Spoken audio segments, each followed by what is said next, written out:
मेरा नाम है अरुण सिंह और आप सफ़र कर रहे हैं फ्री एजुकेशन वर्ल्ड की दुनिया में। आज जिस टॉपिक पे मैं आपसे बात करने जा रहा हूँ वो है वेरेन हेस्टिंग का टॉपिक। वेरेन हेस्टिंग एक ऐसे गवर्नर रहे जो कि बंगाल के नवाब के दरबार में, जिन्होंने इतिहास में बहुत बड़े बड़े कारनामे करे। उनके ही टाइम पे दो रेगुलेटिंग एक्ट आए, पहला 1773 में आया और दूसरा आया पिट्स इंडिया एक्ट। दोनों की क्या भूमिका रही और इसमें वेरेन हेस्टिंग का क्या रोल रहा, तथा साथ ही हम 1773 का जो एक्ट था, 1785 का जो एक्ट था जिसको पिट्स इंडिया एक्ट के नाम से जाना गया, इनके बारे में भी जानेंगे। चलिए आगे बढ़ते हैं इस वीडियो में। तो अभी मैं थोड़ा ये कहानी शुरू करूं उससे पहले मैं थोड़ा आपको पीछे लेके चलना चाहूँगा। पहले पीछे हम 1757 में पढ़ चुके हैं। 1757 में क्या हुआ था? प्लासी का युद्ध।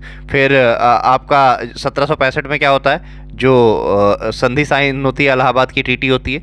इस 1765 के बाद अगर हम देखें तो एक तरीके से पूरी जो पावर थी वो ब्रिटिश, ये बंगाल वाला जो पोर्शन है यहाँ की जो पावर थी ये अवध रह गया। ये वाला जो पोर्शन है ये, इसमें पूरी पावर एक तरीके से कह सकते हैं कि ईस्ट इंडिया कंपनी के हाथ में आ चुकी थी। और इन कुछ सालों में ईस्ट इंडिया कंपनी ने पूरी तरीके से बंगाल को, इस प्रोविंस को तहस नहस कर दिया था। इवन जो 1769 के आसपास वहाँ पे एक ग्रेट फेमाइन ऑफ बंगाल आता है, मतलब सूखा पड़ जाता है, कुछ अनाज वनाज पैदा नहीं होता है। तो कुछ लोग ये भी कहते हैं कि ये जो ग्रेट फेमाइन है 1770 तक चलता है, कुछ कहते हैं 72 तक चलता है। अलग अलग बुक्स में अलग अलग आंकड़े मिलेंगे और उसमें बंगाल पूरी तरीके से तहस नहस हो जाता है। आप एक तरीके से कह सकते हैं कि more than 30% of the population of the population जो है वो बंगाल की मर जाती है भूखमरी से, सूखे से। तो ये सब कुछ चल रहा होता है। और फिर इसकी थोड़ी छानबीन होती है तो बताया जाता है जो डुअल सिस्टम था, जो dual system of court of director और बोर्ड ऑफ कंट्रोल, जो डुअल सिस्टम आया था पिट्स इंडिया एक्ट में 1785 में, उसने एक तरीके से आप कह सकते हैं बंगाल को रुइन करके रख दिया था। चलिए आगे बढ़ते हैं। तो इन सारी समस्याओं से निपटने के लिए भेजा जाता है वेरेन हेस्टिंग को। वेरेन हेस्टिंग इन समस्याओं से निपटने के लिए हिंदुस्तान भेजे जाते हैं। हालांकि वो बहुत पहले से थे, जो कर्नाटक वाला पोर्शन है यहाँ पे वो बहुत पहले से वॉर लड़ रहे थे, बहुत सारी वॉर उन्होंने लड़ी। वो बेसिकली आए थे आर्मी के पॉइंट ऑफ व्यू से, आर्मी के आम पर्सनल थे। लेकिन बाद में जो रॉबर्ट क्लाइव होता है, क्लाइव एक बहुत बेहतरीन गवर्नर था, उसको लगता है कि मेरा सक्सेसर ये बच्चा हो सकता है। 21 साल की इनकी उम्र रही होती है उस टाइम पे। वो इनको भेज देते हैं, कहते हैं चलो ठीक है, अब सीधे तुम आओ, एक काम। बंगाल के जो नवाब हैं उनके दरबार में सीधे ईस्ट इंडिया कंपनी क्या करती है, इनको भेज देती है एक रिप्रेजेंटेटिव बना के 1758 से 1761 के बीच में। तो उस समय कौन थे? आपको याद होगा, पिछले लेक्चर में पढ़ा चुका हूँ। उस टाइम पे कौन थे? मीर जाफर जो थे, उनके दरबार में एक तरीके से कह सकते हैं इनको, वेरेन हेस्टिंग को ईस्ट इंडिया कंपनी एम्प्लॉय तो ये बहुत पहले से थे। वेरेन हेस्टिंग बहुत पहले से एम्प्लॉय थे, बंगाल वाले रीजन में लड़ाइयाँ लड़ रहे थे, लेकिन इनको एक एम्प्लॉय बनाकर, एक रिप्रेजेंटेटिव बनाकर वेरेन हेस्टिंग को भेज दिया जाता है मीर जाफर के दरबार में रॉबर्ट क्लाइव के द्वारा। फिर इसने अपने करियर को ग्रो करना शुरू कर दिया, ग्रो होता रहा और ये मेंबर बन गया ईस्ट इंडिया कंपनी की जो काउंसिल थी। आपको याद होगा एक काउंसिल बनाई गई थी बंगाल के अफेयर्स को मैनेज करने के लिए, जो उनके लोकल अफेयर्स होते थे उसको कंट्रोल करने के लिए काउंसिल बनाई गई थी, उसका भी मेंबर बन गया। वहाँ पे 1761 से 64 के बीच में रहा। लेकिन प्रॉब्लम ये थी कि इसकी वहाँ पे पटरी नहीं है, इसकी लड़ाई हो गई, इसने फाइट कर दी। वहाँ के जो अधिकारी लोग थे उनसे फाइट हो गई। कहते हैं इस टाइम पे कंपनी इतनी ज़्यादा करप्ट हो चुकी थी कि जो कंपनी के जो अधिकारी थे वो पर्सनली इतना ज़्यादा उन्होंने पैसा कमा लिया था, पूरा लूट के भर लिया था अपनी जेबों में। सरकार को कुछ नहीं दे रहे थे, ब्रिटिश क्राउन को कुछ नहीं दे रहे थे, कंपनी के जो एम्प्लॉय थे वो सारे करप्ट हुए पड़े थे। ऑब्वियसली बात है वेरेन हेस्टिंग्स शायद उतना करप्ट नहीं रहा होगा या करप्ट नहीं रहा होगा, इसीलिए इसने क्या किया, इसने रिजाइन दे दिया कंपनी झगड़े के चक्कर में कि मैं नहीं करूँगा काम, मैं भाग जाता हूँ। ये वापस फिर से अपना लंदन चला जाता 1765 में। तो इसके पास इतना पैसा वैसा था नहीं, तो ये चला तो गया वहाँ पे, लेकिन इसको बाद में लगा कि अब तो पैसा वैसा बचा नहीं, तो इसके पास पैसे की फिर से कमी हो गई।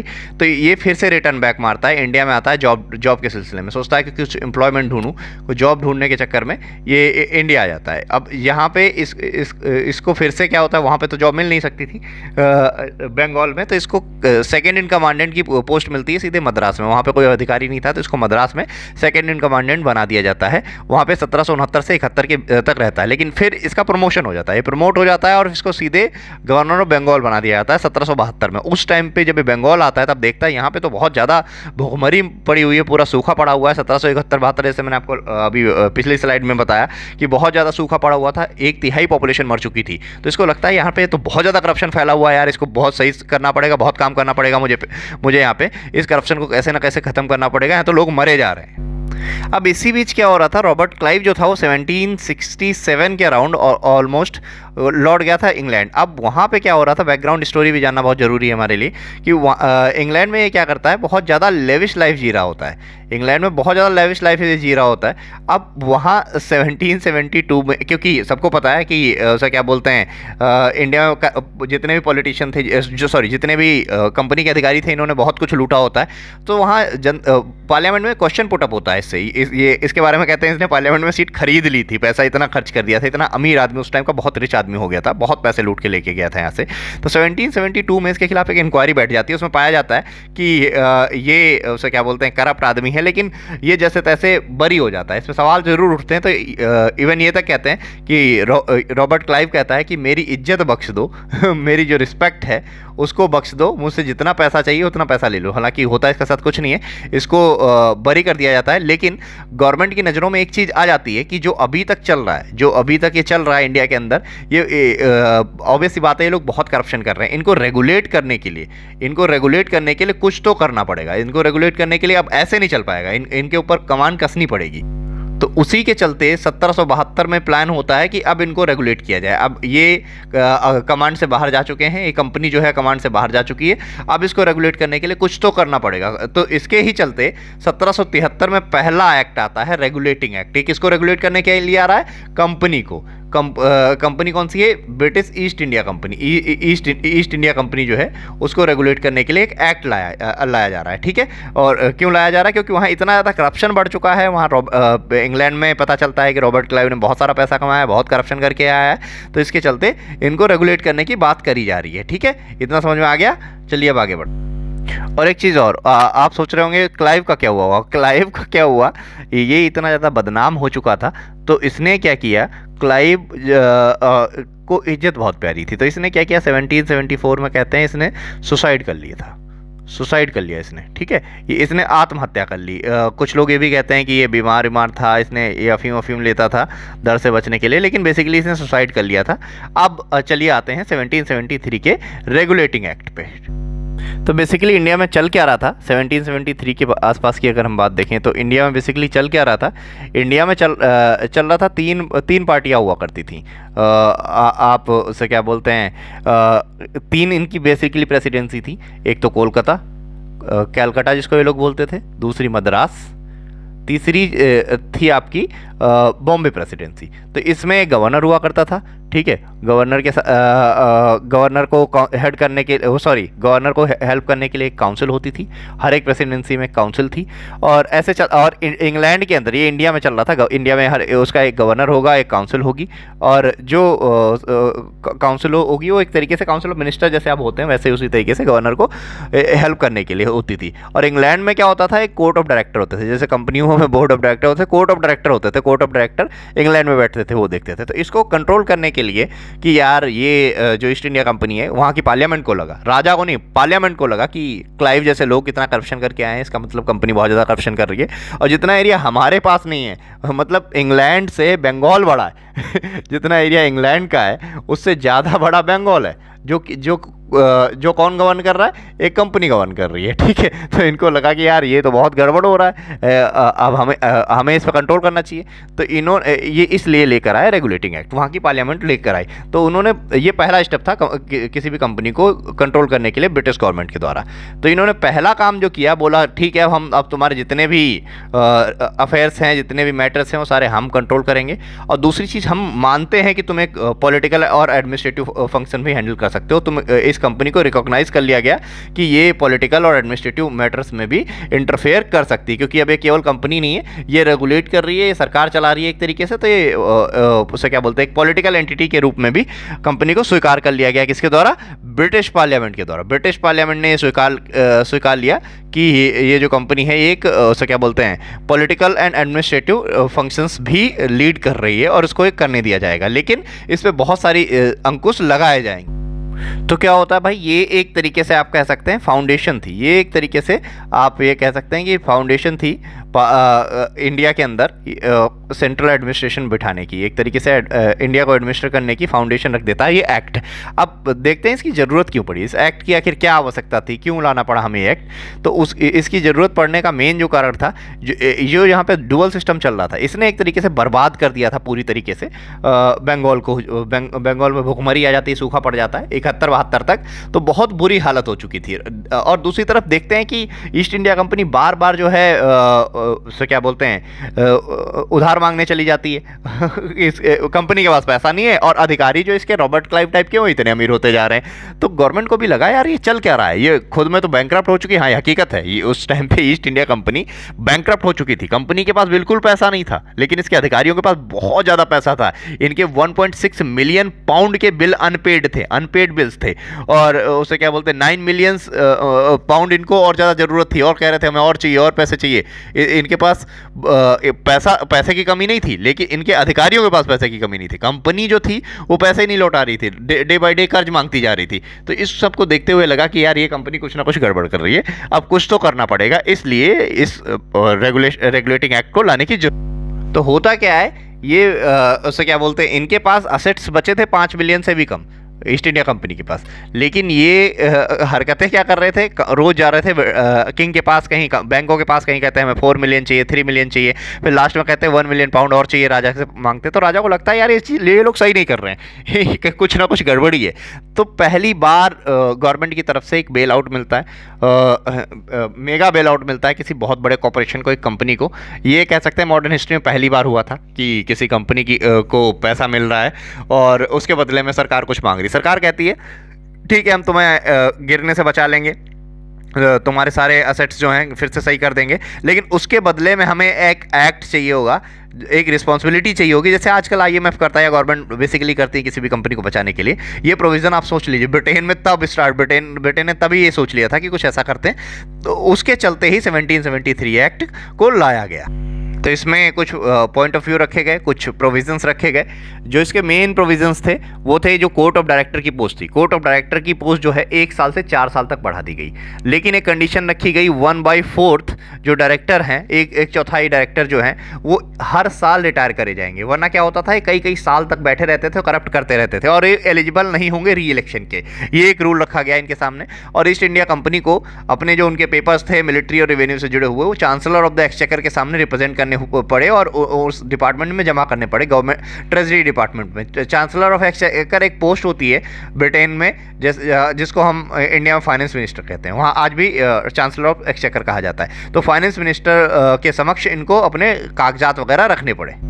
और एक काम और किया गया, जो बॉम्बे और मद्रास था, बॉम्बे और मद्रास का जो गवर्नर था उसको सबऑर्डिनेट कर दिया गया कलकत्ता के, मतलब कलकत्ता एक तरीके से मुख्य हो गया और उसे क्या बोलते हैं बॉम्बे और मद्रास प्रेसिडेंसी जो है उसकी एक तरीके से सबऑर्डिनेट हो गई। और गवर्नर ऑफ बंगाल जो था उसका पोस्ट भी चेंज कर दी गई, उसकी पोस्ट जो थी गवर्नर जनरल ऑफ बंगाल के नाम से रख दी गई। अब गवर्नर जनरल ऑफ बंगाल या governor general of fort William, इसका टेन्योर भी 5 साल फिक्स कर दिया गया। और पहला कौन बना? हेस्टिंग वहाँ, क्योंकि हेस्टिंग क्या था, हेस्टिंग बंगाल का गवर्नर था, ये तो बैठे बैठे ही प्रमोट हो गया। अब इसको बोला जाने लगा गवर्नर जनरल ऑफ बंगाल, ये पहला गवर्नर जनरल ऑफ बंगाल बना। और एक काम क्या किया गया, ये जो उसे क्या बोलते हैं एक एग्जीक्यूटिव काउंसिल बनाएगी, वही काउंसिल ऑफ मिनिस्टर टाइप कि अब गवर्नर को असिस्ट करेंगे। अब इसमें क्या हुआ, मेजोरिटी में फैसला लिया जाएगा, डिसीजन कोई भी होगा, काउंसिल ऑफ मिनिस्टर्स जो है एग्जीक्यूटिव काउंसिल है, ये फैसला लेगी, जो जिसकी मेजोरिटी होगी वो फैसला उसके पक्ष में फैसला जाएगा। लेकिन चार ही लोग थे इसमें, लेकिन अब 4 लोगों में मेजोरिटी कैसे होगी, 2+2 फंस जाता है। तो उस जगह पे सुविधा दी गई कास्टिंग वोट की। कास्टिंग वोट कौन सा कर सकता है? Governor general of Bengal, governor general जो बना बंगाल का, वो वेरन हेस्टिंग, इसके पास ये पावर आ गई। तो आपको याद होगा पुरंदर की ट्रीटी ऑफ पुरंदर में क्या हुआ था, जो बॉम्बे का गवर्नर था, बॉम्बे के गवर्नर ने उसे क्या बोलते हैं बिना पूछे, ये हमारे जो हेस्टिंग साहब से इनसे पूछे बिना बॉम्बे के गवर्नर ने अटैक कर दिया था। तो सीधे अपनी वीटो एक तरीके से यूज करके पुरंदर की ट्रीटी करवाई थी वेरन हेस्टिंग ने। वेरन हेस्टिंग नाराज हो गए थे कि तुमने मुझसे बिना पूछे कैसे कर दिया। तो ये सब चल रहा था। तो ये पीस और वॉर के मैटर में हम कह सकते हैं जो सुप्रीम पावर है वो कौन है, गवर्नर जनरल ऑफ बंगाल। और एक चीज़ और करी गई, एक इंडिपेंडेंट सुप्रीम कोर्ट बनाया गया कलकत्ता में। इसमें एक चीफ जस्टिस हुआ करता था और 3 जज हुआ करते थे। और एक चीज़ और याद रखनी है, पहले कौन थी, पहले एलिजा एम्पे, ये first chief justice of supreme court in India कौन थे, एलिजा एम्पे। और जो गवर्नर जनरल या फिर दूसरे जो ऑफिसर्स थे ईस्ट इंडिया कंपनी के, ये जो गिफ्ट लिया करते थे, गिफ्ट के बहाने एक तरीके से जैसे डोनेशन के नाम पे घूस ली जाती है आजकल कॉलेजेस में या बहुत सारी प्लेसेस पे, उसी तरीके से इनको बैन कर दिया गया कि भैया आप तुम ये घूस वूस नहीं ले सकते, ठीक है।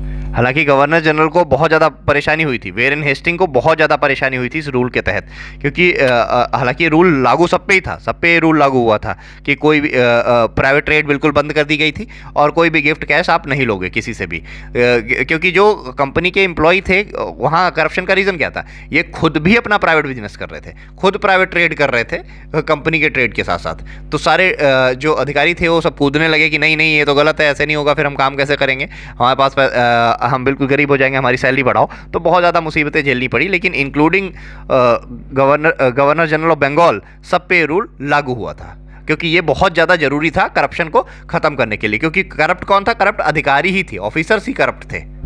तो इस तरीके से गवर्नर जनरल हमारे जो ये हैं हेस्टिंग साहब, इनकी कहानी शुरू होती है, हेस्टिंग की कहानी इस तरीके से शुरू होती है। अभी ये आगे और बड़े बड़े कारनामे करेंगे, वो भी हम देखते हैं नेक्स्ट स्लाइड में। तो इनके बारे में मुख्य बातें जो हैं जानने योग्य वो यही हैं कि पहले गवर्नर जनरल ऑफ बंगाल थे, 1773 से 85 के बीच में रहे, जहां 2 एक्ट आए, पिट्स इंडिया और 1773 का रेगुलेटिंग एक्ट। इन्होंने डुअल सिस्टम ऑफ गवर्नमेंट को बंगाल के अंदर बंद कर दिया। इन्होंने नवाबों को जो एनुअल पेंशन मिलती थी उसको बंद कर दी, और जो मुगल एम्परर थे शाह आलम द्वितीय, याद करो, जो इलाहाबाद के किले में कैद कर दिए गए थे, इनको जो 26 लाख एनुअल इनकम मिलती थी, क्यों मिलती थी, इलाहाबाद की में जो संधि हुई थी उसमें बोला गया था 26 लाख एनुअल आपको मिलेगा, आप एक काम करो, दीवानी राइट्स जो है बंगाल के वो हमें दे दो। तो 26 लाख पे दीवानी राइट के लिए मान गए थे। तो इनको क्या करते हैं, मराठा उठा ले जाते हैं यहाँ से और इनको फिर से दिल्ली में ले जाकर इस्टेब्लिश कर देते। तो बोला गया कि ये पेंशन बंद कर दी जाएगी, तो इनकी पेंशन भी बंद हो जाती है, ठीक है। चलिए आगे बढ़ते हैं।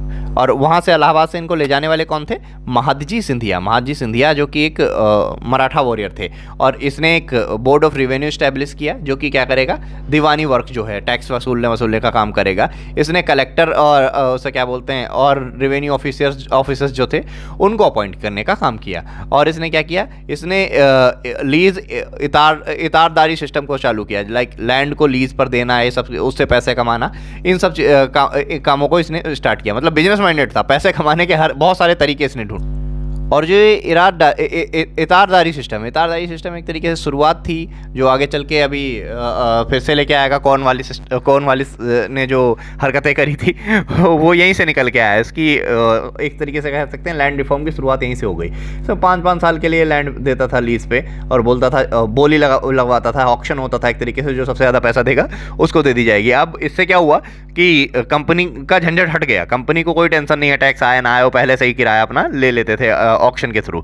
और ये कलेक्टर शब्द है वहीं से निकल के आया। कलेक्टर बेसिकली पहले वही होते थे जो रेवेन्यू कलेक्ट करते थे, ठीक है। अब तो आईआरएस एक रेवेन्यू की अलग आईआरएस एक अलग सेवा है, आईएएस एक अलग सेवा है, और लेकिन उस टाइम पे रेवेन्यू कलेक्शन का जो काम था वो कलेक्टर का ही हुआ करता था। तो कलेक्टर शब्द वहीं से निकल के आता है। और इसने क्या किया, कलकत्ता जो थी वो कैपिटल बना दी बंगाल की, मुर्शिदाबाद से इसने सीधे कलकत्ता शिफ्ट कर दी अपनी कैपिटल, और जो ट्रेजरी थी वहाँ की उसको भी सीधे लाकर इसने कलकत्ता में शिफ्ट कर दिया। और इसने क्या किया, इसने यूनिफाई किया एक तरीके से करेंसी को, क्योंकि मुगल अलग करेंसी चला रहे थे, कोई अलग चला रहा था, सबकी अलग अलग करेंसी थे, तो इसने करेंसी को यूनिफाई करने का काम किया। और दूसरा काम इसने क्या किया, इसने कोडिफिकेशन करी हिंदू एंड मुस्लिम लॉज को, क्योंकि क्या होता था, जजमेंट का काम जरूर ठीक है सुप्रीम कोर्ट का था, लेकिन अब हिंदू को कैसे, हिंदू लॉज क्या कहता है, मुस्लिम लॉज क्या कहता है, उसको समझने के लिए इसने लिखवाया, कोडिफिकेशन करवाया कि ठीक है आपके रिलीजियस रूल क्या हैं और मुस्लिम्स के रिलीजियस रूल क्या हैं, उसके अकॉर्डिंग फैसला हुआ करेगा। और इसने एक पोस्टल सर्विस भी शुरू करी, और इससे क्या बोलते हैं, आप जो कार्टोग्राफिकल सर्वे था वो कंडक्ट करवाया गया, जो कि बेसिकली करा गया था जेम्स रैनल के द्वारा। ये कभी कभी नाम इंपॉर्टेंट है, ये कभी कभी पूछ लिया जाता है जेम्स रैनल कौन थे। और इसने क्या किया, ग्रेनरीज बनाने की कोशिश करी थी कि ठीक है हम एक ग्रेट गोला एट पटना, पटना में एक ग्रेट गोला मतलब एक गुम्बद टाइप का बनाया था, उसमें अनाज इकट्ठा किया जाएगा, जो कि अभी भी घरों में होता है, गांव में अभी भी घरों में होता है कि अनाज इकट्ठा करने के लिए। वैसे इसने पब्लिकली बनाया एक बहुत बड़ा सा, उसमें अनाज इकट्ठा करने के लिए एक आप कह सकते हैं एक गुम्बद टाइप बना। अभी मैं उसकी पिक्चर दिखाता हूँ आपको, एक सेकंड। ये है, ये पटना में बनाया गया, ये पटना में उसने ग्रेनरी एक तरीके से बनाया, इसमें अनाज रखा जाता था। हालांकि ये इकलौता एक ग्रेनरी बन पाया इंडिया के अंदर, दूसरा नहीं बन पाया, लेकिन ये बहुत ही ज़्यादा एक तरीके से कह सकते हैं एम्बिशियस फैसला था इसका, ठीक है। कि ये क्यों किया गया, बंगाल में जो भुखमरी चल रही थी उसको ख़त्म करने के लिए एक तरीके से। और इसने एक बहुत बड़ा काम कर दिया, जो दस्तक फरमान को बंद कर दिया था। याद करिए, फारूक सियार ने दस्तक फरमान दे दिया था कि कहीं पर भी जाइए ट्रेड करिए, पूरे इंडिया के अंदर फ्री हैं आप ट्रेड करने के लिए। तो वो जो दस्तक फरमान था इसने उसको कैंसिल कर दिया, बोला ये अब नहीं चल पाएगा। इंटरनल ट्रेड को उसे क्या बोलते हैं, एक तरीके से रेगुलेट करने का काम किया इसने। और जो इंडियंस के ऊपर अलग से टैक्स लगता था वो बिल्कुल बराबर कर दिया गया इसके द्वारा। इंडियन और नॉन इंडियन कोई भी हो, अगर व्यापार करोगे तो बराबर टैक्स आपको देना पड़ेगा, इसमें कोई भेदभाव नहीं होगा। और 1781 में इसने क्या किया, कलकत्ता में एक मदरसा बनवाया, मदरसे की स्थापना करी, एक प्रमोट करने के लिए इस्लामिक स्टडीज़ को। ये एक तरीके से कह सकते हैं ईस्ट इंडिया कंपनी के द्वारा बनाया गया पहला एजुकेशनल इंस्टीट्यूट था, जिसको कि ईस्ट इंडिया कंपनी की गवर्नमेंट रेगुलेट कर रही थी, जो कि एक रिलीजियस इंस्टीट्यूट था, मदरसा था, कलकत्ता में बनवाया गया। हालांकि बहुत सारे बाद में संस्कृत स्कूल भी बनेंगे, ठीक है। और उसके कुछ दिनों बाद क्या होता, 1784 में एशियाटिक सोसाइटी ऑफ बंगाल की स्थापना करी गई विलियम जोन्स के द्वारा। और इसी टाइम पीरियड में क्या होता, चार्ल्स विल्किंस, ये बहुत इंपॉर्टेंट नाम है, याद रखिएगा। चार्ल्स विल्किंस ने क्या किया था, गीता को इंग्लिश में ट्रांसलेट किया। और इसके अलावा क्या किया गया, अब जुडिशरी में देखते हैं इसने जुडिशरी से रिलेटेड क्या क्या किया। हालांकि सुप्रीम कोर्ट तो इसने स्थापित कर दी थी, लेकिन उसके साथ साथ इसने क्या किया, सिविल कोर्ट और क्रिमिनल कोर्ट भी बनाए हर एक डिस्ट्रिक्ट में बंगाल के। दीवानी बोला जाता था सिविल कोर्ट को, और फौजदारी बोला जाता था क्रिमिनल कोर्ट को। अभी भी उत्तर भारत में दीवानी और फौजदारी मामला बोला जाता है, दीवानी मामला फौजदारी मामला है। तो सिविल कोर्ट बनाया और क्रिमिनल कोर्ट बनाया, और एपिलेट कोर्ट्स भी बनाया। एपिलेट कोर्ट्स में क्या होता था कि सपोज आप इनके फैसले से खुश नहीं है, इनके फैसले से खुश नहीं है, तो आप एक काम करिए, एपिलेट कोर्ट बना अपील कर दीजिए एपिलेट कोर्ट में जाकर, ठीक है। तो इसके टाइम पे क्या था, एंग्लो मैसूर और एंग्लो मराठा फर्स्ट वॉर भी हुआ था इसी के टाइम पे, वो हो रहे थे, तो उसके चलते बहुत ज़्यादा इस पर प्रेशर आ रहा था। और एक जो बहुत इंपॉर्टेंट फैक्टर है 1773 में, वो फर्स्ट रोहिल्या वॉर जो हुआ, ये बहुत ज़्यादा इंपॉर्टेंट फैक्टर है इसके इम्पीचमेंट में। इसको हटाया क्यों गया, ये रोहिल्या वॉर के टाइम पे। अब हुआ क्या, ये वाला एरिया है ना, ये वाला रोहिल्या वाला क्षेत्र है, ये अवध वाला क्षेत्र है। अब हुआ क्या, रोहिल्या जो थे, इन्होंने क्या किया था, रोहिलखंड वाला एरिया, बरेली वाला एरिया, उत्तर प्रदेश का बरेली जो पड़ता है, इन्होंने क्या किया था, जब अब्दाली आया था तो इन्होंने अब्दाली का साथ दिया था। अब मराठा इनसे बहुत ज़्यादा खफा थे, मराठा इन पे अटैक कर दे, इसके डर से ये आए अवध के पास आए, बोला कि आप एक काम करो, हमारी हेल्प करो। अब अवध ने क्या बोला, ठीक है हम तुम्हारी हेल्प तो कर देंगे, लेकिन अवध को चाहिए 40 लाख रुपए। उन्होंने बोला 40 लाख रुपए आप हमें दोगे, इसके बदले में हम आपकी हेल्प कर देंगे। तो इन्होंने क्या किया, अवध ने क्या किया, अपनी आर्मी भेज दी रोहिल्या के पास। ये थोड़ी बैकग्राउंड स्टोरी है, जानना जरूरी है। रोहिल्या के बॉर्डर पे, रोहिलखंड के बॉर्डर पे अब क्या होता है, उधर से मराठा आर्मी आती है, लेकिन वो वापस लौट जाती है, क्योंकि वहाँ देखती है अवध की आर्मी भी बैठी हुई। अवध उस समय बहुत ही काफ़ी और बड़ा स्टेट था, तो अवध की आर्मी वहाँ पे बैठी होती है, इस वजह से रोहिल्या वापस चले जाते हैं, रोहिल्या बच जाते हैं और मराठा वापस चले जाते हैं। अब अवध कहता है लाओ भैया 40 लाख रुपए दो हमें। तब ये 40 लाख रुपए देने से रोहिल्या जो होते हैं वो मना कर देते हैं, रोहिल्या डिनाई कर देते हैं कि हम नहीं देंगे, कि भैया वो आए तो है नहीं यहाँ पे। अवध के नवाब कहते हैं कि सुजाउद्दौला दौला साहब कहते हैं, अच्छा बेटा हम बेवकूफ़ हैं, हम यहाँ पे बैठे हुए हैं, हमारी आर्मी यहाँ पे बैठी हुई है, इसलिए वो नहीं आए, इसलिए वो वापस चले गए, वरना वो आके तुम्हारी ऐसी तैसी कर देते हैं। तो कहते हैं नहीं भैया हम 40 लाख रुपए नहीं दे पाएंगे, मुकर जाते हैं जो रोहिल्या होते हैं 40 लाख रुपए देने से। जब 40 लाख रुपए देने से रोहिल्या मुकर जाते हैं, तो अवध की आप याद करो, ट्रीटी ऑफ इलाहाबाद में ऑफेंसिव डिफेंसिव ट्रीटी साइन हुई थी, किसके साथ, बंगाल के साथ। बंगाल में किसके साथ, ईस्ट इंडिया कंपनी के साथ। ईस्ट इंडिया कंपनी अब क्या कोई लिखते हैं पत्र, कौन पत्र लिखता है, सुजाउद्दौला। बोलते हैं कि एक काम करो, ये जो हमारा पड़ोसी है रोहिलखंड बहुत परेशान कर रहा है और हमें इस पर अटैक करना है। ये इन्हें बहुत परेशान कर रखा है, हमें इस पर अटैक करना है, आप हमारी हेल्प करो, हमारी ट्रीटी साइन हुई थी। तो क्या बंगाल और अवध दोनों मिलकर एक साथ अटैक करते हैं रोहेलखंड पे। अब रोहेलखंड तहस नहस हो जाता है, तितर बितर हो जाता है, एकदम से बर्बाद हो जाता है। अब हेस्टिंग जो है, हेस्टिंग पे आरोप ये लगते हैं कि जो उसे क्या बोलते हैं, तुमने वहाँ पे युद्ध किया, चलो ये तो यहीं के थे, अवध वाले तो यहीं के थे, इन पे कोई फर्क नहीं पड़ता, ठीक है ये, और उस समय युद्ध में मारकाट तो चलती ही थी, अब भी चलती है। अभी यूक्रेन में देखिए क्या हालात हो रखे हैं। तो बहुत ज़्यादा रेप होते हैं महिलाओं के साथ और बहुत ज़्यादा अत्याचार हो जाता है। अब हेस्टिंग को तो जवाबदेही करनी पड़ती है, किसको? ब्रिटिश पार्लियामेंट में। हेस्टिंग से पूछा जाता है कि तुमने यार वहाँ पे क्या क्या मचा दिया, बड़ा बवाल मचा दिया, ये तो बहुत बड़ी नरसंहार करके आए हो तुम, ये गलत है। हेस्टिंग से ऐसा बोला जाता है। अब इसके ही चलते बहुत ज़्यादा प्रॉब्लमेटिक कंडीशन बन जाती है और वेरेन हेस्टिंग के ऊपर सवाल उठने लगते हैं। कुछ लोग तो जो इसके पॉलिटिकल ओपोनेंट होते हैं वो ये तक कहते हैं कि वेरेन हेस्टिंग ने जानबूझकर वहाँ पे बहुत ज़्यादा अत्याचार मचाया। हालांकि अवध और रोहिल्या मिल जाता है अवध में, ठीक है, हालांकि कुछ होता नहीं है। रोहिल्या एक तरीके से इनडायरेक्टली कह सकते हैं चला ईस्ट इंडिया कंपनी के हाथ में ही आ जाता है, क्योंकि आपको याद होगा सब्सिडरी अलायंस वेलेजली साइन करवाता है अवध से, और ये रोहिलखंड वाला एरिया उसकी जब ये पे नहीं कर पाते हैं सब्सिडरी अलायंस तो इनसे ले लिया जाता है, ठीक है। तो इनका भी कुछ फ़ायदा नहीं होता, फ़ायदा फाइनली ईस्ट इंडिया कंपनी का ही होता है। अब साथ ही एक और प्रॉब्लम चल रही होती है इसके साथ, बेचारे के साथ। तो होता क्या है, 1774 में 3 ब्रिटिश क्राउन चांसलर जो होते हैं वो आते हैं यहाँ पे, उसे क्या बोलते हैं, रेगुलेटिंग एक्ट के लिए अपॉइंट किए जाते हैं। वो आते हैं कोलकाता, एकदम से आ जाते हैं, ठीक है। फिलिप फ्रांसिस इनको लीड कर रहे होते हैं। तो ये क्या करते हैं, ये भाई साहब रॉबर्ट क्लाइव इनको इन्फ्लुएंस करने के लिए 17 तोपों की सलामी देते हैं। तो ये इस बात से नाराज़ हो जाते हैं कि भाई 21 तोपों की क्यों नहीं दी।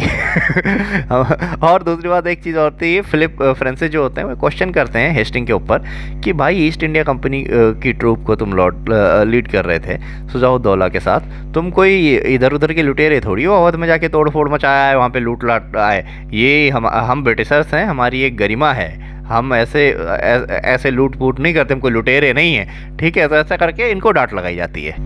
हालांकि इन्होंने बोला कि हमने क्या किया, जो अफ़गान का इन्वेजन है या रोहिल्या का इन्वेजन, उसको बचाने के लिए ही हमने सही काम किया है। लेकिन इनकी बात को नहीं सुना गया। बोला ठीक है, तुमने जो वहाँ पे लूट पूट मचाई है, वहाँ पे इतनी तरीके से एक उसे क्या बोलते हैं, जेनोसाइड टाइप कर दिया है, इतनी एट्रोसिटी फैला दी है, वो चीज़ ठीक नहीं है, ठीक है। इनको एक तरीके से कह सकते हैं फटकार लगी। और इसके बाद एक एक्ट आता है, अमेंडिंग एक्ट ऑफ 1781। इसमें ज़्यादा कुछ नहीं किया गया, जो उसे क्या बोलते हैं, रेक्टिफाई करा गया था 1773 के एक्ट को।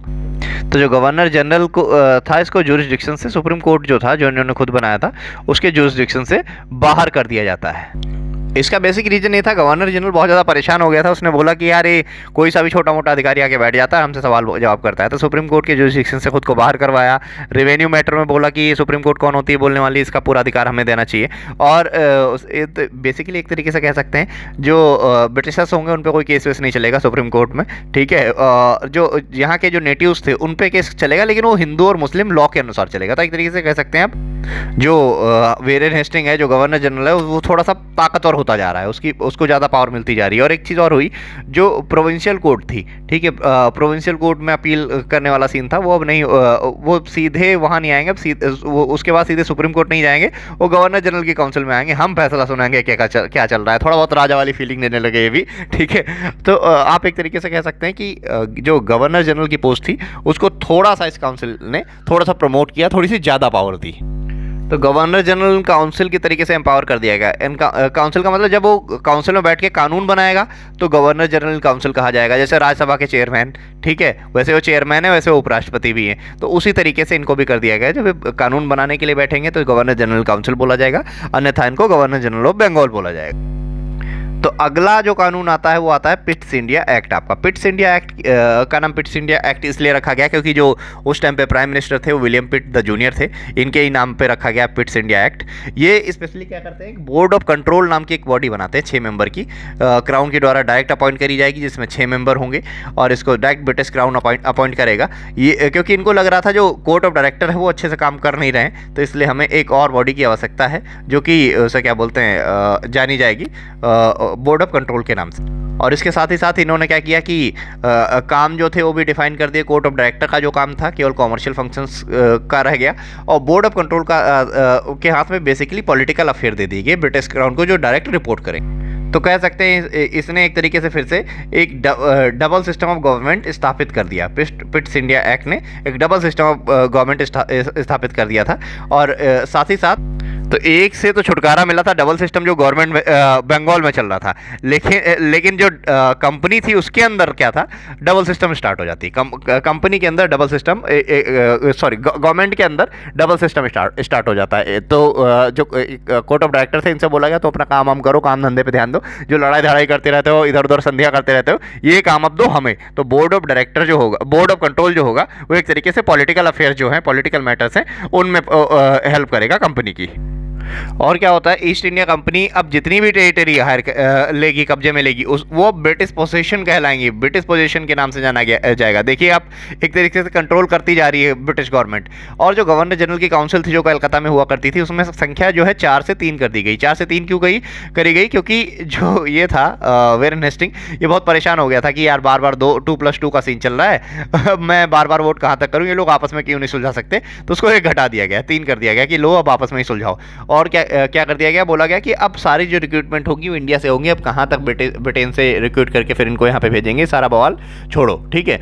और क्या होता है, गवर्नर जनरल को डायरेक्ट किया गया कि अब आप कोई वॉर डिक्लेयर नहीं कर सकते बिना पार्लियामेंट की मर्जी के, ठीक है। अब तक क्या करते थे, अपने आप कहीं एंग्लो मैसूर कर रहे हैं, एंग्लो मराठा कर रहे हैं, कुछ भी वॉर करते जा रहे हैं, लेकिन इनको बोला गया आप कोई वॉर नहीं कर सकते जब तक आपको ब्रिटिश पार्लियामेंट परमिशन नहीं दे देता। तो जब इतने सारे एक्ट आ गए 1785 में, वेरेन हेस्टिंग ने क्या सोचा, अब तो यार यहाँ रहना सही नहीं है, ये भाग गया फिर से इंग्लैंड। ये इंग्लैंड भाग जाता है, लेकिन वहाँ पे भी इसका जीवन अच्छा नहीं गुजरा। वहाँ पे इसके साथ क्या हुआ, इस पे इम्पीचमेंट चालू हो गया, इसका इम्पीचमेंट, इसके खिलाफ महाभियोग लाया गया, जो कि ऑलमोस्ट 10 साल तक चला, 1794 तक चला, लेकिन हालांकि इसको बरी कर दिया गया। अब इस पर आरोप क्या क्या लगाए गए, एक तो इससे बोला गया तुमने रोहिल्या में तबाही मचाई है, वो पहली बात गलत है, तुमने बहुत लोगों को मार डाला वहाँ पे बिना मतलब। और एक नंद कुमार थे, उनकी इसने हत्या करवाई थी, वो एक अच्छे ऑफिसर थे बंगाल में, ठीक है, बहुत ज़्यादा इन्फ्लुएंशियल व्यक्ति थे बंगाल के, उसकी इसने हत्या करवाई थी। हत्या कैसे करवाई थी, जो एमपे थे, एमपे उससे क्या बोलते हैं, चीफ जस्टिस जो थे, फर्स्ट कैलकाटा जो कोर्ट था, जो कलकत्ता में सुप्रीम कोर्ट बना था, उसमें जो चीफ जस्टिस थे उससे इनकी निपटती थी। हालांकि जुडिशरी से इसकी बड़ी लड़ाई रहती थी, लेकिन उनसे बहुत निपटती थी, तो उनको बोल बाल के थोड़ा बहुत पावर वावर यूज़ करके उनकी नंद कुमार की हत्या करवा दी। तो इसका भी इस पर आरोप लगा। हालांकि ये 1994 तक बरी हो गया था, लेकिन 10 साल, ऑलमोस्ट 9-10 साल इसकी ज़िंदगी बहुत ज़्यादा नरक भरी कटी। रोज़ चक्कर लगाता रहता था जुडिशरी के, पार्लियामेंट के, क्योंकि इस पर इतने ज़्यादा केस चल रहे थे।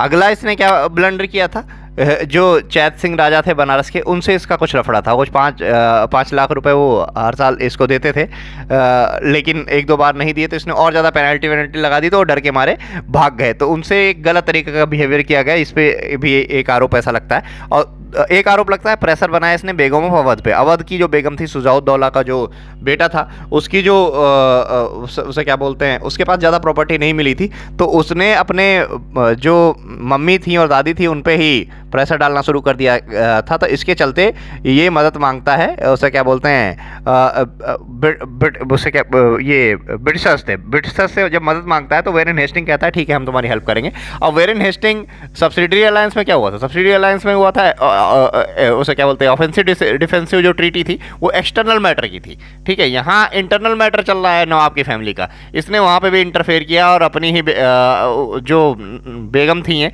अवध की, इनसे, अपनी ही माँ और दादी से, इनका जो नवाब होता है, बेटा जो होता है, वो सारे जेवर जो होते हैं वो छीन के ले जाता है। तो ये भी एक आरोप लगता है तुमने इंटरनल मैटर में इंटरफेयर किया अवध के। तो इस पर ये भी एक आरोप लगा वेरेन हेस्टिंग के ऊपर।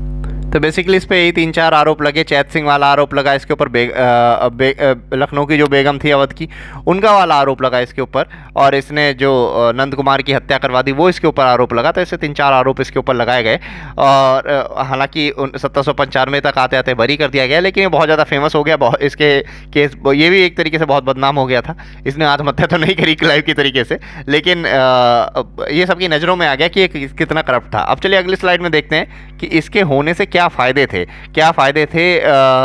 गवर्नमेंट को क्या फ़ायदे हुए। तो जो रीजन था ना अवध वाला, सॉरी बंगाल वाला, उसने इसको स्ट्रॉन्ग बहुत कर दिया।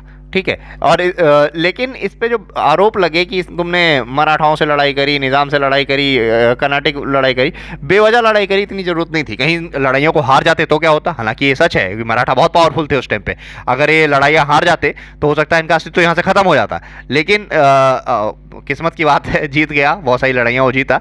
और हालांकि इन लड़ाइयों को आगे चल के बहुत फ़ायदा भी मिला ब्रिटेन को। लेकिन इस पर आरोप ये लगे कि अगर आप लड़ाइयाँ हार जाते तो ये सब क्या होता, बिना मतलब बहुत सारी लड़ाइयाँ लड़ते रहे। तो इस तरीके से ये वैरेन हेस्टिंग का कार्यकाल ख़त्म होता है। आई होप आप लोगों को ये वीडियो अच्छा लगा हो, ये लेक्चर पसंद आया हो तो शेयर करिए, सब्सक्राइब करिए चैनल को, और ऐसे प्यार देते रहिए, सपोर्ट करते रहिए। मैं और भी लेक्चर्स लाता रहूँगा। आज से फिर से लेक्चर्स कंटिन्यू रहेंगे मेरे। मेरा नाम है Arun Singh, signing off. Thank you. जय हिंद।